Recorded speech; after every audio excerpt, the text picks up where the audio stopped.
अंतरिक्ष अनुसंधान संगठन इसरो की चंद्रयान 3 के बाद एक और उपलब्धि आदित्य L1 को आज के इस सेशन में आपके सामने दिखाया जा रहा है।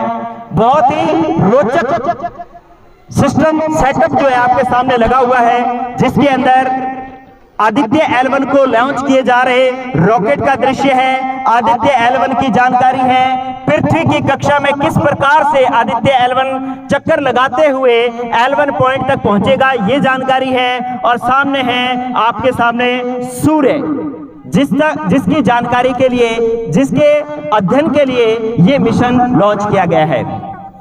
तो आज के इस सेटअप को लगाया है राजकीय उच्च माध्यमिक विद्यालय नई मंडी घड़साना, जिला अनूपगढ़ के कक्षा 12 व 11 के विज्ञान वर्ग के छात्र व छात्राएं तथा साथ ही मैंने इनमें सहयोग किया है। मैं तेजाराम, व्याख्याता रसायन विज्ञान और हाल ही में वाइस प्रिंसिपल के पद पर कार्यरत हूं।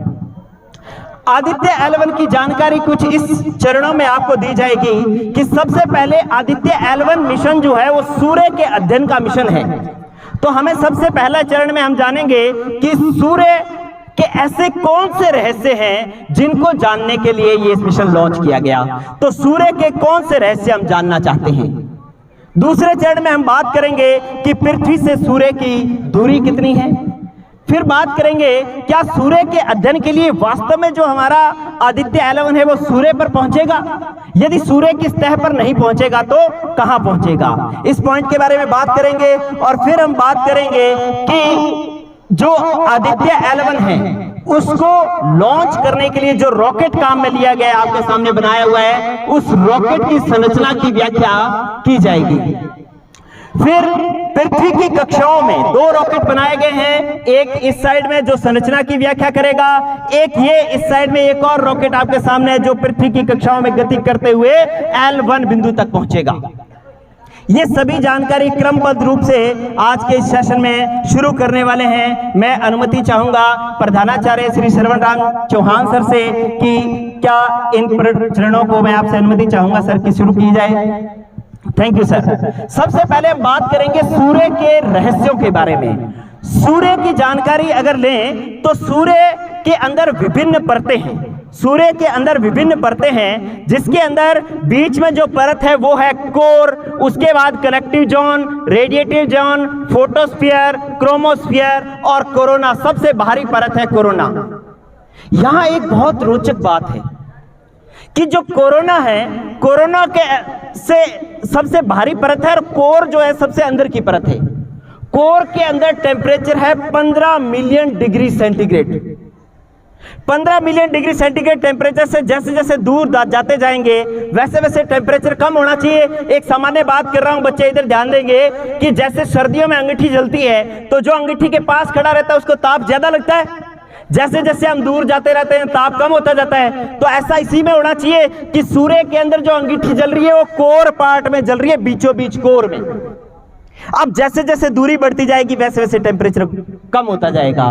कोर के अंदर 15 मिलियन डिग्री सेंटीग्रेड टेम्परेचर है और जैसे जैसे दूर होंगे टेम्परेचर कम होते होते 15 मिलियन से कम होते होते ये हजारों में पहुंच जाएगा, 5-6 हजार डिग्री सेंटीग्रेड पहुंच जाएगा। लेकिन रोचक बात यह है कि जैसे ही हम इसकी सतह पर आएंगे तो टेम्परेचर पुनः 1 से 3 मिलियन डिग्री सेंटीग्रेड हो जाएगा। तो कोर में टेम्परेचर 15 मिलियन, फिर घटते घटते हजारों में चला जाएगा और फिर टेम्परेचर जो है 1 से 2 मिलियन डिग्री सेंटीग्रेड हो जाएगा। तो ऐसा क्यों, ये बहुत बड़ा रहस्य है। एक सूर्य के में सोलर विंड, सौर पवनें चलती हैं, सौर तूफान उठते हैं, उसकी जानकारी के लिए सूर्य का अध्ययन करना अनिवार्य है। इसी के साथ सूर्य के अंदर, सूर्य जो है पृथ्वी पर प्रकाश और ऊर्जा का एकमात्र प्राकृतिक स्रोत है, जिसका सूर्य पर होने वाली घटनाओं का सीधा प्रभाव पृथ्वी पर पड़ता है। इसलिए हमें सूर्य का अध्ययन करना अनिवार्य है। तो इसी आवश्यकताओं को महसूस किया इसरो ने और लॉन्च कर डाला आदित्य L1। अगर मैं बात करूं पृथ्वी से सूर्य के बीच की दूरी, पृथ्वी से सूर्य के बीच की दूरी है 150 मिलियन किलोमीटर। 150 मिलियन किलोमीटर, और हमें पृथ्वी से सूर्य तक पहुंचना है। तो बड़ा ही कठिन विषय है। दो बातें कि एक तो दूरी और दूसरा जो है सूर्य के ऊपर जो ताप है वो मिलियंस डिग्री सेंटीग्रेड में है। अगर हम सीधा सूर्य के ऊपर पहुंचेंगे तो इतने टेम्परेचर पर हमारे पास कोई भी ऐसी धातुएं नहीं है जो इससे इतने टेम्परेचर पर कोई उपकरण काम नहीं कर सकते आज की तारीख में। भविष्य में हमारे वैज्ञानिक जरूर ऐसे भी धातुएं खोज लेंगे, ऐसे भी उपकरण बना लेंगे जो इतने टेम्परेचर पर भी काम करेंगे, लेकिन आज की तारीख में ऐसे कोई उपकरण नहीं है। इसलिए हम सूर्य की सतह पर नहीं पहुंच रहे। सूर्य मिशन जरूर है, सूर्य का अध्ययन करना है, लेकिन सूर्य के ऊपर नहीं पहुंच रहे। फिर हम ऐसा स्थान सिलेक्ट कर रहे हैं जहां सूर्य पर तो नहीं पहुंचा जा रहा, लेकिन जहां खड़े रह करके हम सूर्य का अध्ययन कर लें। सामान्य भाषा में बात करूं, पड़ोसियों की लड़ाई होती है तो उस लड़ाई में हम ना पड़े इसलिए उनके घर पे तो नहीं जाते, लेकिन दीवार पे कान लगा के सुनते हैं ना भाई क्या बातें हो रही हैं, क्या लड़ाई हो रही है। बिल्कुल उसी तरीके से हम सूर्य तक तो नहीं पहुंच पा रहे, लेकिन सूर्य की तरफ एक कदम बढ़ाने वाले हैं। तो सूर्य पर ना पहुंचेंगे तो एक ऐसा बिंदु जहां हम आराम से खड़े रह करके सूर्य की सारी गतिविधियों को देख सकें, और वो बिंदु है लैग्रांज बिंदु। कौन से हैं? लैग्रांज बिंदु। ये एक साथ में आपको स्लाइड्स भी दिखाई जा रही, क्योंकि नाम ऐसे हैं शायद आपको सुनने में समझ ना आए, इसलिए लिख करके भी दिखाया जा रहा है। लैग्रांज बिंदु, इनको लैग्रांज पॉइंट कहते हैं। ये पॉइंट्स हैं। क्या होते हैं बच्चों Lagrange point? Lagrange point universe के, ब्रह्मांड के एक पार्किंग स्थल है, सौर मंडल के पार्किंग स्थल है।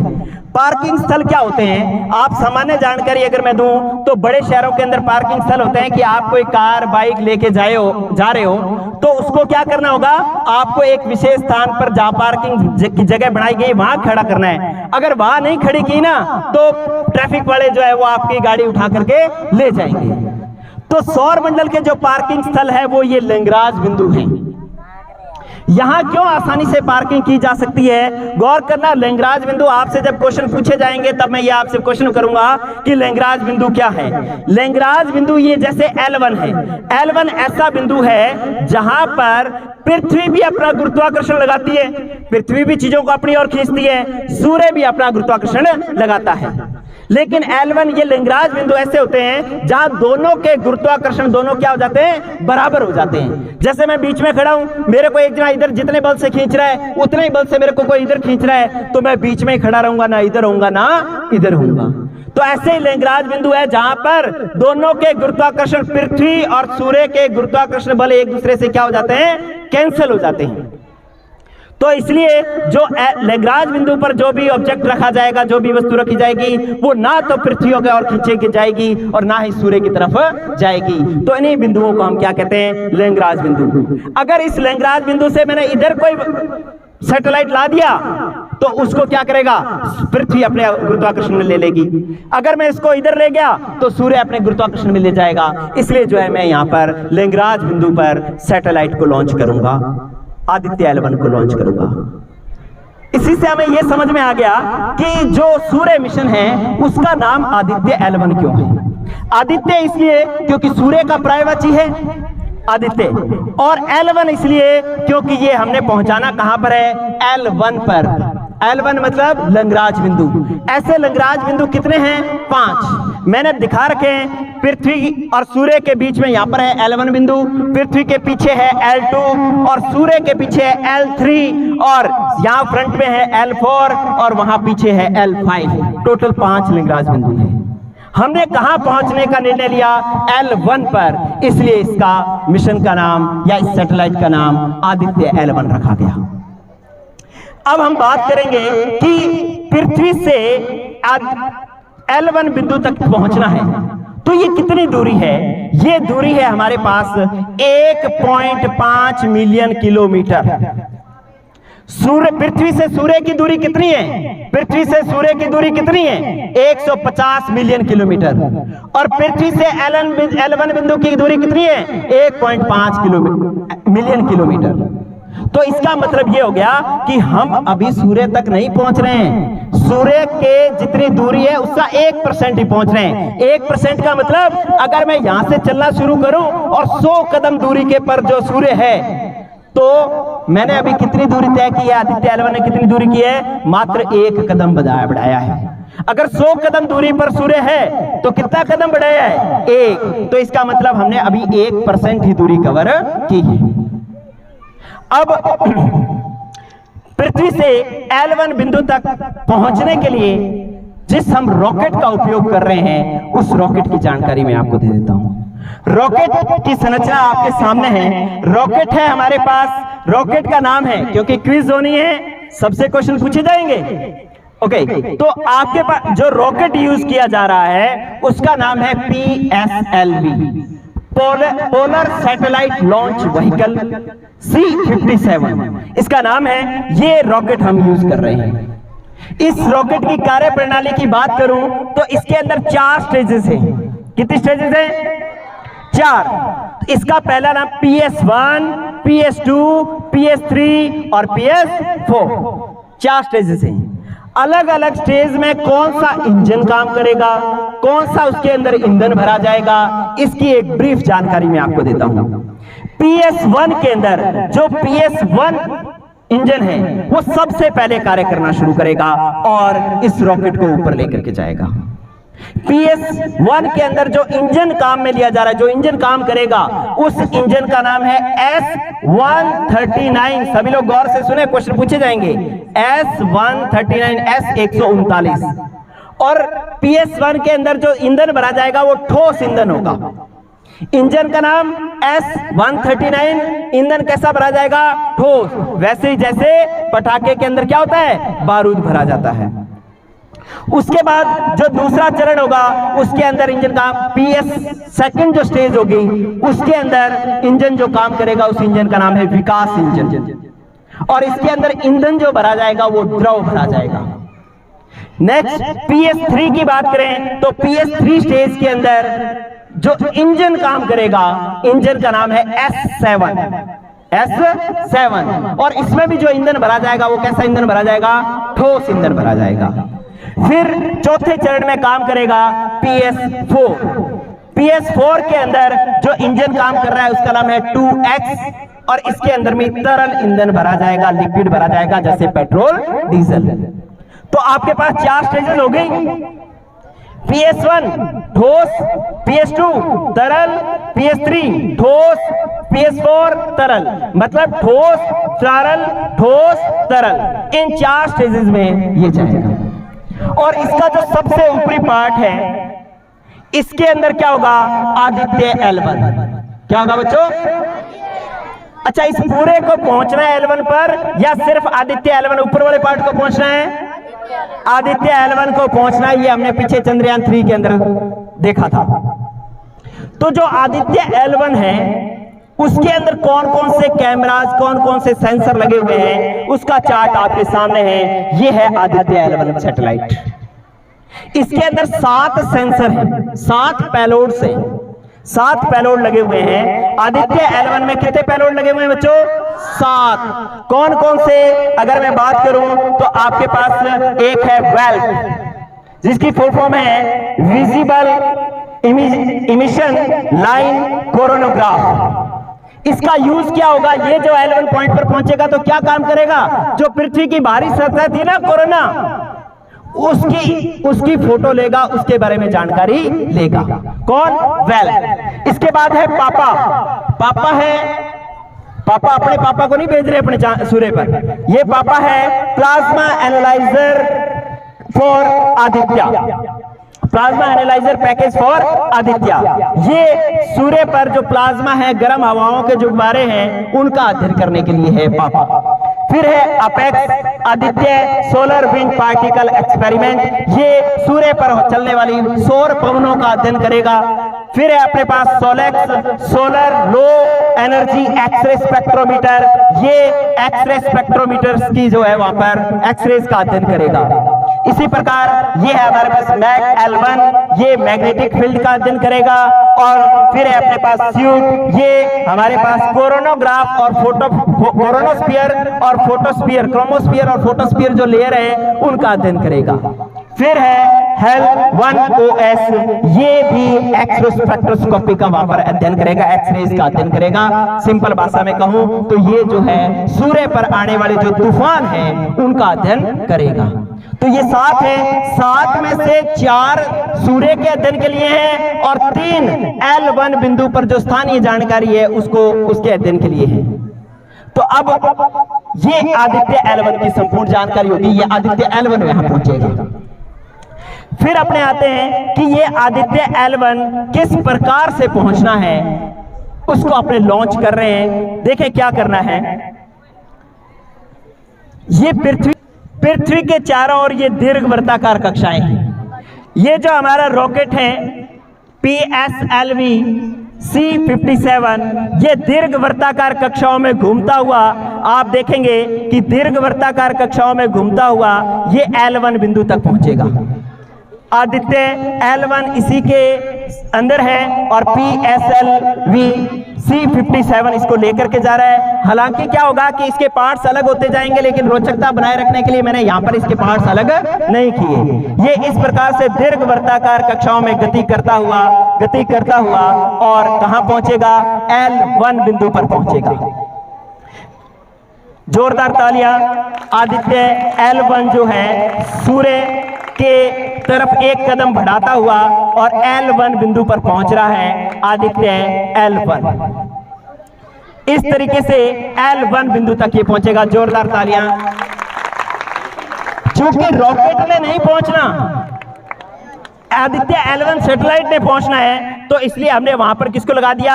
आदित्य L1 पेलोड समझाए थे, वो पेलोड वहां पर पहुंच गए हैं। और आदित्य L1 के बाहर जो एक कक्षा होगी जिसको हम कहते हैं होलोस्फीयर, क्या कहते हैं बच्चों? होलोस्फीयर। और उस होलोस्फीयर में बिना किसी बाधा के लगातार चक्कर लगाते हुए सूर्य पर निगरानी रख सकता है और सूर्य से जो इमेजिंग, जो फोटोज वगैरह लेगा, जो जानकारी लेगा, वो हमारे तक पहुंचा देगा। यहां पर इसके क्योंकि गुरुत्वाकर्षण जो सूर्य और पृथ्वी का है वो दोनों बराबर है, इसलिए जो है बिना बाधा के ये बहुत बिना ईंधन के खर्च किए ये लगातार इसके अंदर चक्कर लगाता रहेगा। और क्योंकि ये सूर्य और पृथ्वी के बीच में, इसलिए इस पर दिन रात का भी कोई फर्क नहीं पड़ेगा और 24 घंटे जो है सूर्य पर निगरानी रख सकता है। इस प्रकार से हमारा आदित्य L1 जो है वो सूर्य पर पहुंचा है। अगर जानकारी आपको बढ़िया लगी तो एक बार जोरदार तालियां। सभी स्टेप बाय स्टेप आपको सारी बातें समझाएगी। आदित्य जो हमारा लॉन्चिंग सिस्टम था इसको L1 पॉइंट तक पहुंचाया गया। इस पूरे सेटअप को बनाने में खर्च भी आता है। उस खर्च को दिया है देवीलाल जी ढूंढाड़ा प्रधानाचार्य सर 6ZWM से, और एक प्रतिष्ठित व्यापारी हैं श्री राजीव जी खिरबाट, उन्होंने इनमें आर्थिक सहयोग दिया है, उनके लिए भी जोरदार तालियां। अब मैं निवेदन करूंगा हमारे विद्यालय के प्रधानाचार्य श्री सरवण राम जी चौहान से कि वे आए और इन बच्चों के हौसला बढ़ाई के लिए 2 शब्द कहें। जोरदार तालियां श्री सरवण राम जी चौहान सर के लिए।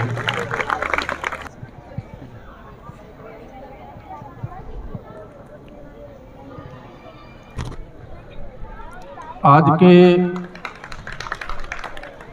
आदित्य L1 के जो प्रोजेक्ट की प्रस्तुतिकरण यहाँ हुए है, बहुत ही शानदार तरीके से श्री तेजाराम जी वाइस प्रिंसिपल के द्वारा पूरे विद्यालय परिवार को जानकारी दी गई है इसकी।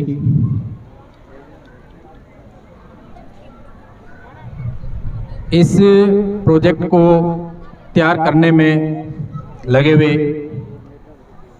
हमारे विद्यालय के विद्यार्थी,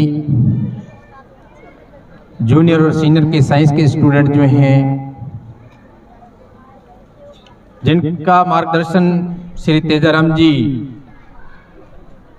व्याख्याता केमिस्ट्री वाइस प्रिंसिपल के मार्गदर्शन में ये प्रोजेक्ट तैयार किया है। आप सभी इसके बधाई के पात्र हैं। जो प्रोजेक्ट पहले भी प्रस्तुत किया था चंद्रयान वाला, वो प्रोजेक्ट अपने सभी ने देखा यहाँ, और आज का प्रोजेक्ट जैसे मैं अभी यहाँ प्रांगण में आया, आते देखा तो मेरे दिमाग में यही आया कि ये प्रोजेक्ट वास्तव में उससे हटकर है और बड़ा क्रिटिकल भी है। निश्चित रूप से इसको तैयार करने में बहुत प्रयास और मेहनत और दिमाग लगाया है, तभी ये प्रोजेक्ट तैयार हुआ है।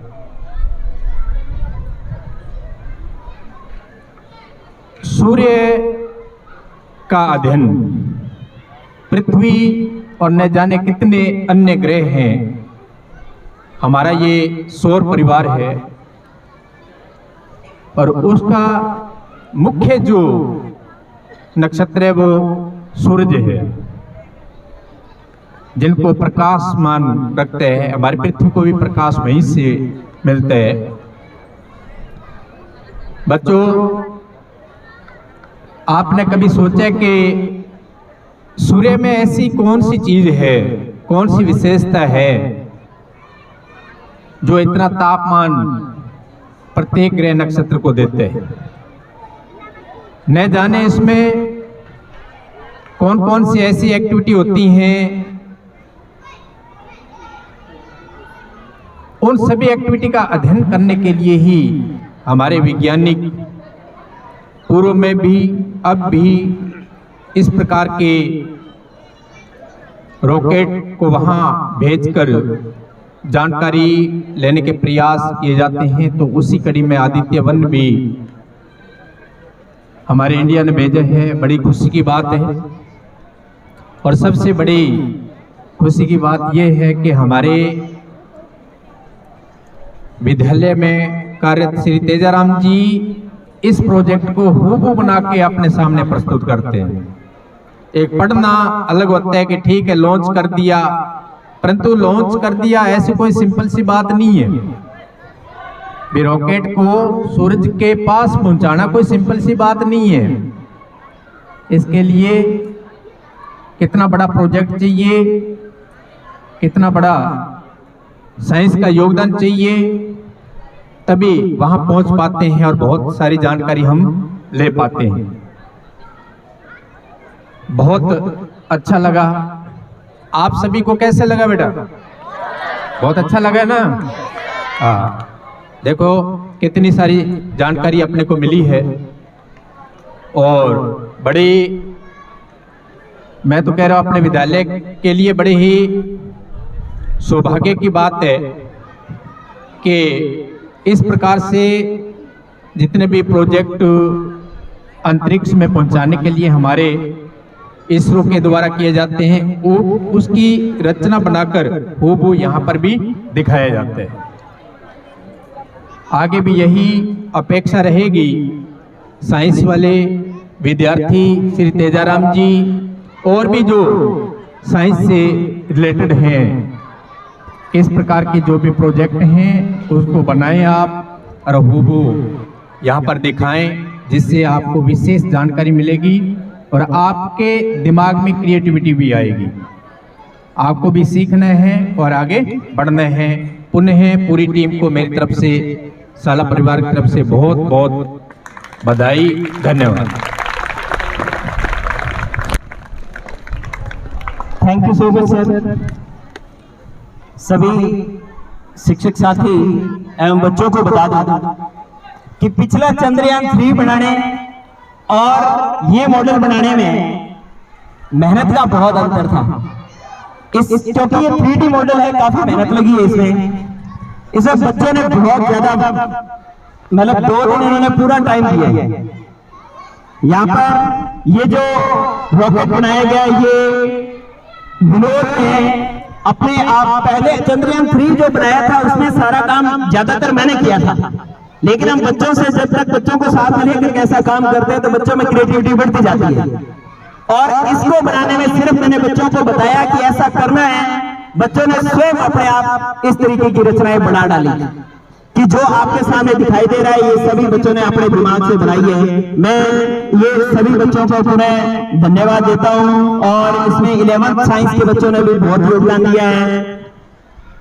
जितेंद्र, ये जितने भी बच्चे खड़े हैं लिखने में, तन्नू और अन्य बच्चियां जो है ये सारों ने एक 11th की गरिमा बच्ची है, इन्होंने सब ने बहुत मेहनत की है। एक बार मैं मंच पर बुलाना चाहूंगा vice principal sir Shri Ramkumar ji Sharma को कि सर आए और बच्चों को हौसला बढ़ाई के लिए 2 शब्द कहें। श्री रामकुमार जी शर्मा।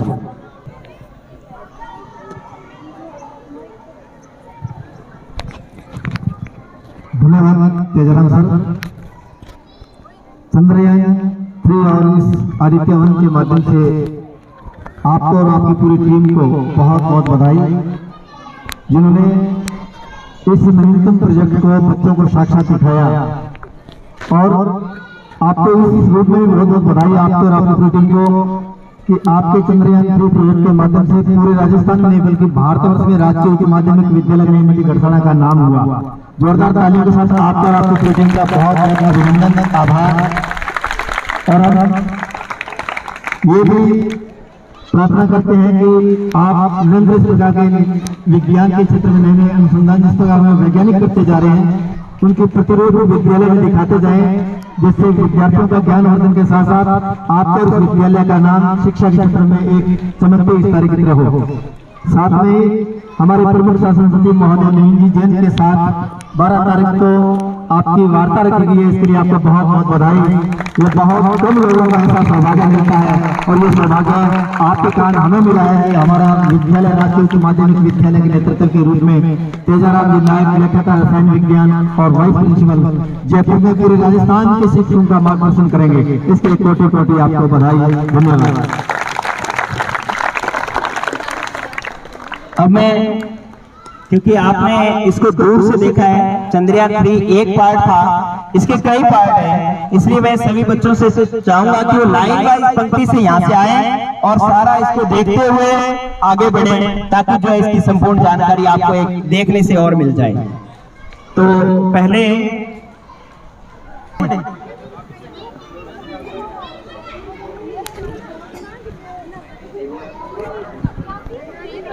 इसको सारे को देखते हुए निकले ताकि आपको जानकारी मिले।